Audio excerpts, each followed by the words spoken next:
The escalating resistance. People's Defense Force activities in Myanmar. July 2026, 2025. Between July 20 and July 26, 2025, the People's Defense Force, PDF, the armed wing of the National Unity Government, NUG, intensified its military and strategic operations against Myanmar's ruling military junta. In this volatile period, the PDF conducted ambushes, intercepted military supplies, and called for new recruits as the resistance entered its fourth year. At the same time, junta airstrikes killed civilians, underscoring the deepening humanitarian crisis. The developments during this week also highlight the complicated international dimensions of the conflict, particularly the controversial role of China, whose armed support to the junta continues to fuel tensions. This article traces the sequence of key events during this week of conflict and resistance, drawing from reliable news updates and offering analytical insights into the current trajectory of Myanmar's armed resistance. Resistance in action. PDF's military operations. On July 20, 2025, a major resistance success occurred in the Mandalay region. The Mandalay PDF launched an operation in Madaya and Patiengi townships, seizing a cache of military supplies from junta storage points. The recovered materials included Norinco GB Pone 128 mine-clearing line charges, small arms, and crates of ammunition.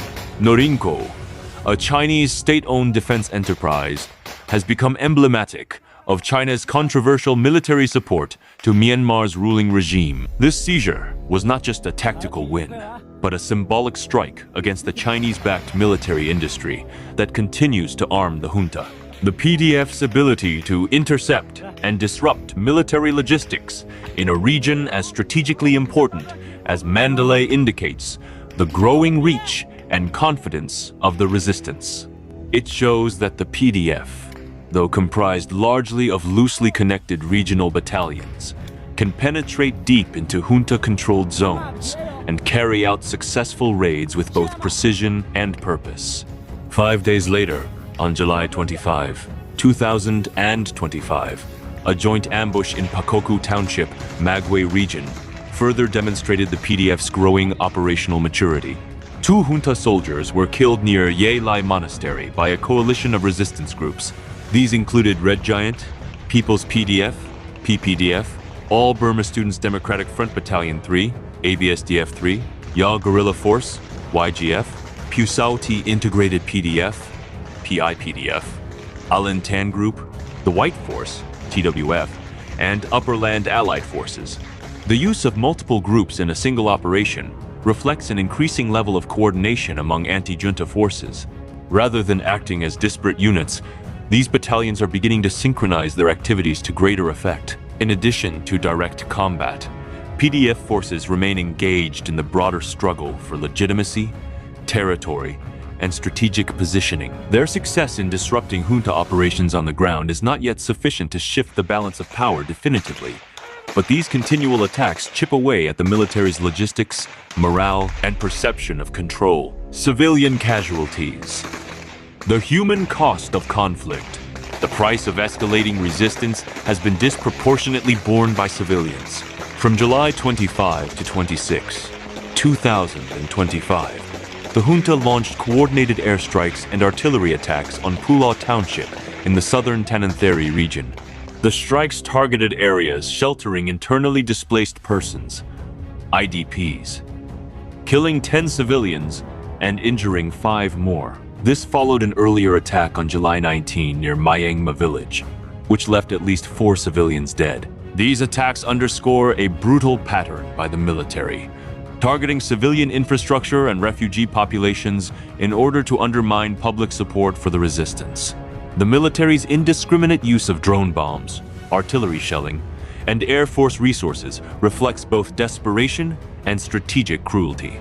Moreover, the repeated strikes in Tananthari and Magway regions indicate a widening battlefield, extending beyond the traditional hotspots of Sagaing and Chin. As a direct result of the July 25-26 strikes, the Mayak Pulaw segment of Union Highway No. 8 was shut down indefinitely. This closure not only hampers the movement of resistance groups, but also cuts off crucial civilian supply lines and access to medical or humanitarian aid.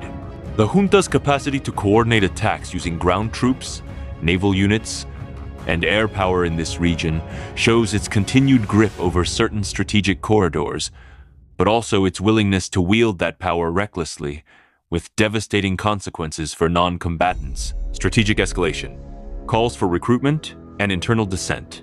One of the most significant developments of the week was the Mandalay PDF's public call for new recruits on July 25, 2025. Entering its fourth year of resistance, the PDF's leadership framed this recruitment drive as part of a long-term plan to march toward Naypyidaw, Daw, the administrative capital. This announcement, made through Radio Nug, is more than a symbolic declaration.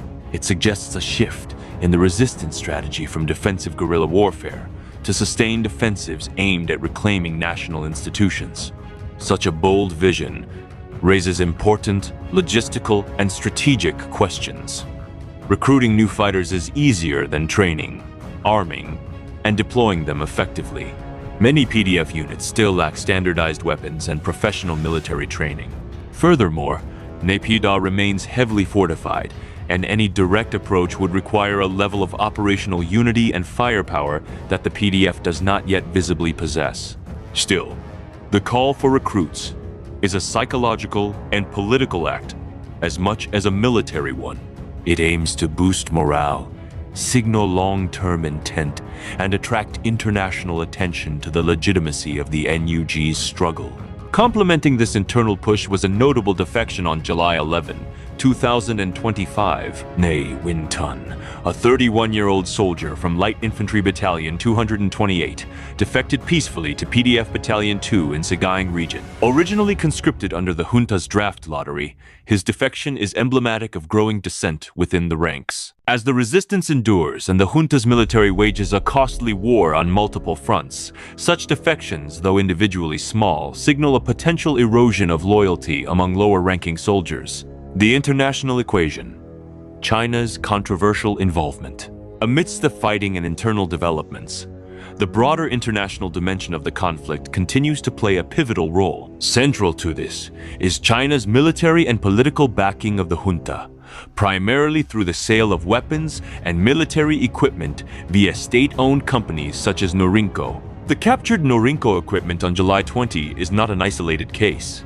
Between February 2021 and December 2022 alone, Norinco and related Chinese firms are reported to have supplied arms worth between 5 to 10 million US dollars.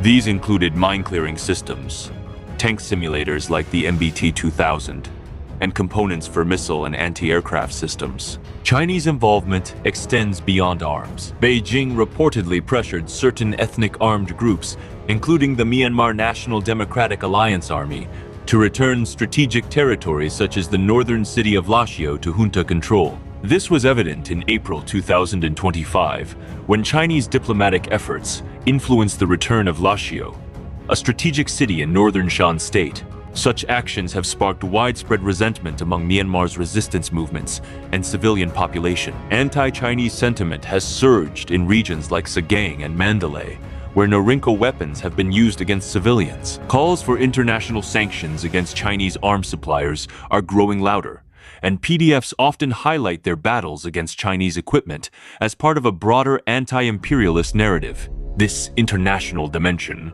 introduces both challenges and opportunities. On the one hand, Chinese support significantly bolsters the junta's ability to wage war. On the other, it fuels a regional legitimacy crisis for Beijing and may galvanize more robust resistance, both militarily and diplomatically. Analysis: strengths, struggles, and strategic shifts. The events from July 20 to 26, 2025 provide a snapshot of a conflict that is intensifying in both scope and complexity.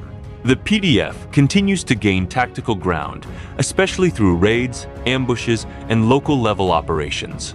The capture of Norinco ammunition and the successful ambush in Magway demonstrate growing confidence and coordination. However, these advances come amidst great cost. civilian deaths and mass displacements remain a grim constant. The junta's strategy of targeting refugees and disrupting humanitarian corridors underscores the sheer brutality of its approach. In contrast, the PDF must navigate the dual burden of waging armed resistance and preserving moral legitimacy by protecting civilians. The PDF's recruitment call shows that the movement is not only holding ground, but planning for an expanded campaign. Yet, this ambition requires addressing key vulnerabilities: inconsistent training standards, supply chain difficulties, and the lack of a unified command structure across the fragmented resistance front. On the geopolitical front, China's overt military support for the junta remains a central complicating factor. Unless international pressure mounts against such support, the junta will likely continue receiving critical resources that prolong the conflict and deepen the suffering of Myanmar's population. Conclusion: a conflict far from resolution. As of late July 2025, Myanmar remains trapped in a brutal civil war, with the PDF representing the most organized resistance to military rule. Their actions over the week, from intercepting Chinese weapons to coordinating regional ambushes. Junta militer, kelompok milisi pemberontak dikabarkan masih berkuasa di sebagian besar pelosok Myanmar.